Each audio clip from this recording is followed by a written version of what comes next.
नमस्कार प्रिय विद्यार्थियों, कैसे हैं आप सब लोग। एक बार फिर से मेरे YouTube चैनल मंजू ज्ञान धारा पर आपका हार्दिक अभिनंदन है। आज हम जानेंगे काव्य गुण की परिभाषा, अर्थ और प्रकार। ये काव्य गुण क्या है, कितने प्रकार का होता है, क्या क्या इसकी याद करने की पहचान होती है। मैं आपको अच्छे से पढ़ाने का प्रयास करूंगी, लेकिन उससे पहले मेरी आपसे छोटी सी रिक्वेस्ट है, प्लीज़ आप मेरे वीडियो को पूरा देखना, पसंद आए तो लाइक एंड शेयर कर देना। पहली बार आप मेरे चैनल पर विजिट कर रहे हो तो चैनल को सब्सक्राइब कर लेना, बेल आइकन को भी प्रेस कर देना ताकि आने वाली ऑल नोटिफिकेशन है वो आप तक पहुंच जाए। तो सबसे पहले हम जानेंगे काव्य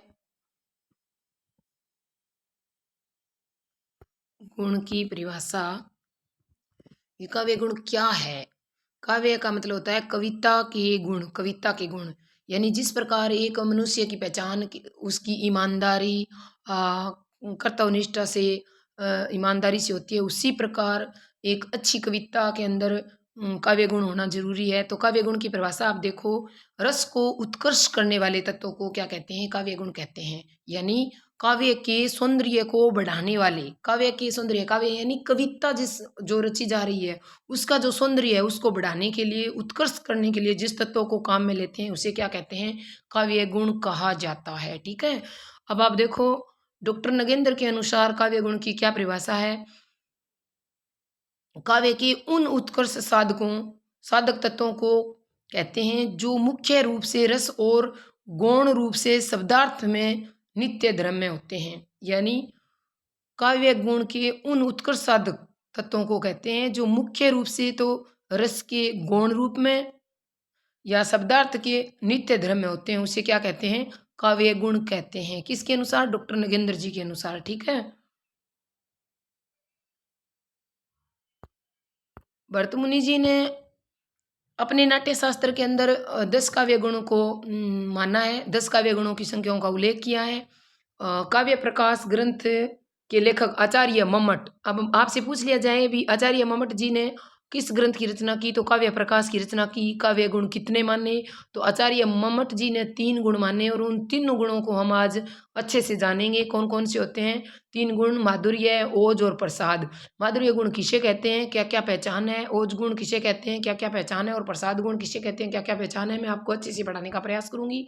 अगर आपको मेरी क्लास अच्छी लगे तो प्लीज़ ज़्यादा से ज़्यादा शेयर करना ताकि अन्य बच्चों का भी फायदा हो जाए। तो आप देखो, सबसे पहले हम जानेंगे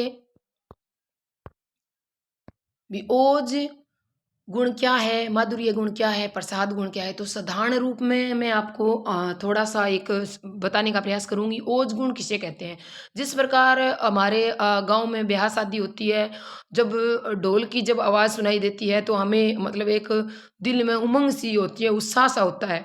यानी कोई नेता अगर भाषण देता है पूरे जोश के साथ कहता है कि मैं अपने देश को बचा लूंगा, तो एक हमारे शरीर के अंदर, हमारे हृदय के अंदर उत्साह और उमंग होती है, उसे क्या कहते हैं? ओज गुण कहते हैं। और माधुर्य गुण की क्या पहचान है? यानी माधुर्य गुण के अंदर लगभग जो भी मीरा की जो पदावली है, मीरा ने लिखा कि मैं तो दर्द दीवानी, मेरा दर्द ना जाने कोई, तो इसमें क्या है? माधुर्य गुण का भाव है। या ब्याह शादी में सनाई बजती है, वीणा के तारों की जो झनकार होती है उसमें क्या होता है? माधुर्य गुण होता है। वीणा के तारों की झनकार में क्या होता है? माधुर्य गुण होता है। प्रसाद गुण क्या होता है? ना तो उसमें वीणा के तारों जैसी झनकार होती है, ना ही ढोल की बजने की कोई आवाज होती है। ठीक है। सीधा साधा साधारण रूप से समझ में आता आ जाता है। तो अब हम एक एक को अच्छे से पहचानेंगे। सबसे पहले हम देखेंगे माधुर्य गुण का अर्थ किसे कहते हैं। हृदय को द्रवित करने वाला गुण क्या कहलाता है? माधुर्य गुण कहलाता है। हृदय को द्रवित करने वाला गुण होता है वो माधुर्य कहलाता है। इसमें टै वर्ग को छोड़कर, जो ट ठ ड ढ अण है ना, इन सब को छोड़कर अन्य सभी वर्ग माधुर्य गुण के अंदर आते हैं। पहचान में आपको याद रखना है, संयुक्ताक्षरों का अभाव होता है। इसमें क्या होते हैं? संयुक्त अक्षर होते हैं वो बहुत कम आते हैं, आते ही नहीं है मतलब। और समासिक पद का अभाव, यानी समासों, जो बड़े समासिक पद होते हैं उसका अभाव होता है, और छोटे समासों का प्रयोग किया जाता है। इसमें कोमल रचना क्या होती है? इसमें कोमल रचना होती है। अब आपको याद रखना है माधुर्य गुण में देखो, हृदय को द्रवित करने वाले होते हैं। क्या होते हैं? हृदय को द्रवित करने वाले होते हैं। टय वर्ग को छोड़कर अन्य सभी वर्ग आते हैं। और संयुक्ताक्षर का अभाव होता है, समासिक पदों का भी अभाव होता है, और छोटे समासों का प्रयोग किया जाता है। कोमल रचना कोमल रचना इसमें आती है। और काव्य को पढ़ने या सुनने से हृदय में मधुरता का संचार हो जाता है। जब हम किसी काव्य यानी किसी कविता को पढ़ते हैं और पढ़ते ही या सुनते ही हमारे हृदय में मधुरता का संचार हो जाता है, वहाँ पे माधुर्य गुण पाया जाता है। अब आपको याद रखना है, कैसे भी क्वेश्चन बन सकता है। माधुर्य गुण की पहचान में आपको 4 ऑप्शन मिलेंगे कि इनमें से ऐसा कौन सा है जो माधुर्य गुण से संबंधित नहीं है, फिर या है। तो आपको अच्छे से सब याद रखने हैं, ठीक है। नेक्स्ट आप देखो,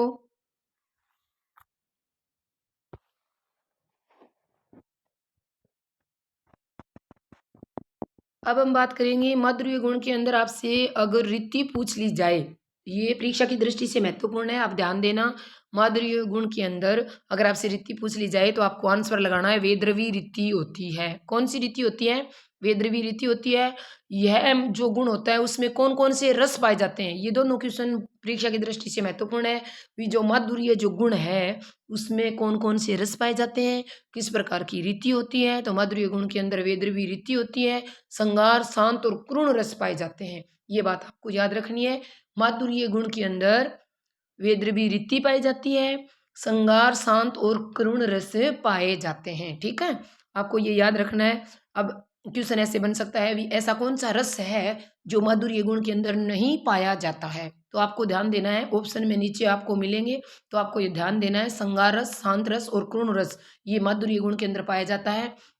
रीतियों से भी ऐसे प्रश्न बन सकता है, ऐसे क्वेश्चन हो सकता है परीक्षा की दृष्टि से। कौन सी ऐसी रीति है जो माधुर्य गुण के अंदर पाई जाती है, तो आपको याद रखना है वेद्रवी रीति है, ठीक है। अब हम जानेंगे ओज गुण। सबसे पहले ओज गुण का शाब्दिक अर्थ क्या है, आपसे पूछ लिया जाए।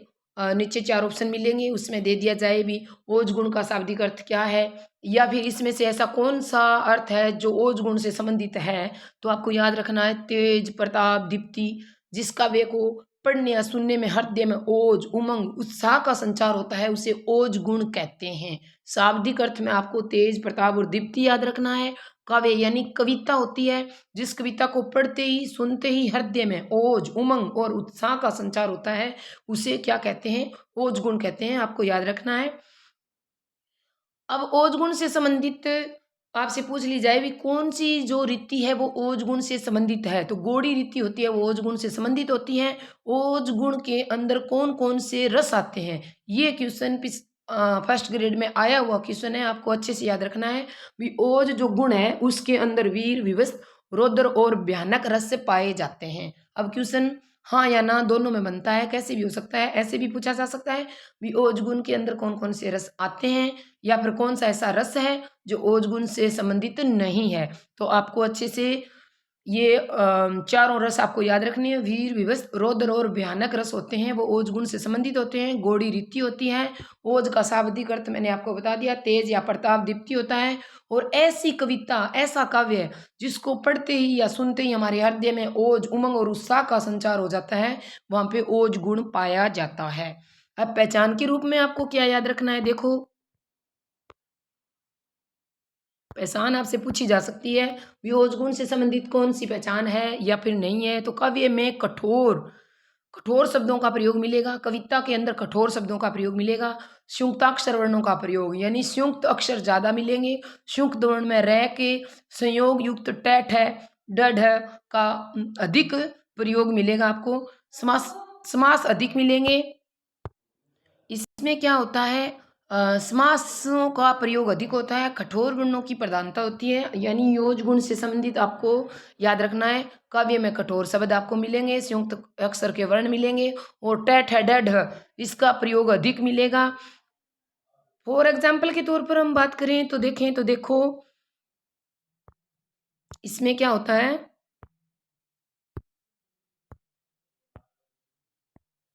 बुंदेले हर बोलों के मुँह मुख से हमने सुनी कहानी थी, खूब लड़ी मर्दानी वो तो झांसी वाली रानी थी। तो इस लाइन को पढ़ते ही हमारे मन में क्या है कि खूब लड़ी मर्दानी वो तो झांसी वाली रानी थी। तो हमारे दिल के अंदर, हमारे हृदय के अंदर एक उमंग, उत्साह और वीरता का भाव पैदा हुआ है। जहाँ उमंग, उत्साह और वीरता का भाव पैदा होता है वहाँ पे आपको ध्यान रखना है ओज गुण होता है। ओज गुण के अंदर आप रीति की बात करें तो गौड़ी रीति आपको याद रखनी है। रस की बात करें तो भयानक, रौद्र और विवश रस आपको अच्छे से याद रखने हैं। अब नंबर 3 पर हम देखेंगे प्रसाद गुण। ठीक है, प्रसाद का शाब्दिक अर्थ आपसे पूछ लिया जाए तो बताना है निर्मलता होता है। ठीक है, प्रसन्नता, जिस काव्य यानी जिस कविता को पढ़ते सुनते ही हृदय या मन है वो खिल जाए, प्रसन्न हो जाए, वहां पे क्या होता है, प्रसाद गुण होता है। प्रसाद गुण में क्या होती है, शांति होती है। ठीक है, शांति से समझ में आता है, सरलता से समझ में आता है, हृदय में निर्मलता आती है, प्रसन्नता आती है, आपको याद रखना है। ठीक है, हृदयगत शांति का बोध होता है। रीति की बात करें तो इसमें पंचाली रीति होती है। पै से प्रसाद और पै से पंचाली रीति आप याद रख सकते हो। ठीक है, आगे देखो, उदाहरण देखें तो यानी प्रसाद गुण के उदाहरण, यग्नि अग्नि सूखे ईंधन में तत्काल व्याप्त हो जाती है। वैसे ही जिस प्रकार कोई सूखा हुआ ईंधन होता है, जब हम अग्नि लगाते हैं, जलाते हैं, तो अचानक से उसको आग क्या कर लेती है, पकड़ लेती है, व्याप्त हो जाती है। उसी प्रकार प्रसाद गुण युक्त रचना या कोई कविता होती है तो हमारे चित्त को तुरंत क्या कर लेती है, हमारे चित्त में तुरंत समा जाती है, मन को क्या कर देती है, मन को निर्मलता और प्रसन्नता से भर देती है। ठीक है, अब आप प्रसाद गुण की पहचान देखो, क्या क्या आता है इसमें। सहज शब्दावली का प्रयोग होता है, सहज शब्दावली का प्रयोग किया जाता है। शब्दार्थ एवं भावार्थ सरल सुबोध और हृदय ग्राही होते हैं। जितने भी शब्दार्थ होते हैं या भावार्थ होते हैं, सरल और सुबोध होते हैं, सरल और सुबोध और हृदय ग्राही होते हैं, हृदय के अंदर अच्छे से समझ में आने वाले होते हैं। ठीक है, ये सभी रसों में पाया जाता है। अगर प्रसाद गुण की बात करें, प्रसाद गुण के अंदर आपसे रस पूछ लिया जाए तो सभी रस इसमें आते हैं। रीति पूछ ली जाए तो आपको पंचाली रीति आंसर देना है। जो हमारी अविद्या शब्द शक्ति संपन्न होती है वो सारी की सारी प्रसाद गुण से ही संपन्न होती है। उदाहरण के तौर पर हम देखें तो हे प्रभु ज्ञान दाता, ज्ञान हमको दीजिए, शीघ्र सारे दुर्गुणों को दूर हमसे कीजिए। तो हमने पढ़ा, इसको पढ़ते ही हमारे मन में क्या भाव पैदा हो गया, सरलता से हमें समझ में आ गया कि हे प्रभु ज्ञान दाता, ज्ञान हमको दीजिए, शीघ्र सारे दुर्गुणों को दूर हमसे कीजिए। इसी प्रकार दूसरा उदाहरण आप देखो, विस्तृत नभ का कोई कोना, मेरा न कभी अपना होना, परिचय इतना इतिहास यही, उमड़ी खलती मिट आज चली, मैं नीर भरी दुख की बदली। महादेव बी वर्मा की लिखी हुई ये कविता है, उसमें ये बताया गया है। तो पढ़ते ही हमारे समझ में आ रहा है, जहाँ पढ़ते ही निर्मलता, प्रसन्नता और मन में शांति का भाव पैदा होता है, वहाँ पे प्रसाद गुण होता है। और प्रसाद गुण में पंचाली रीति आती है और सभी रस पाए जाते हैं। ठीक है, आज बस यहीं तक, मिलते हैं नेक्स्ट वीडियो में। तब तक के लिए आप सभी को मेरा प्यार भरा नमस्कार। जय हिंद, जय भारत।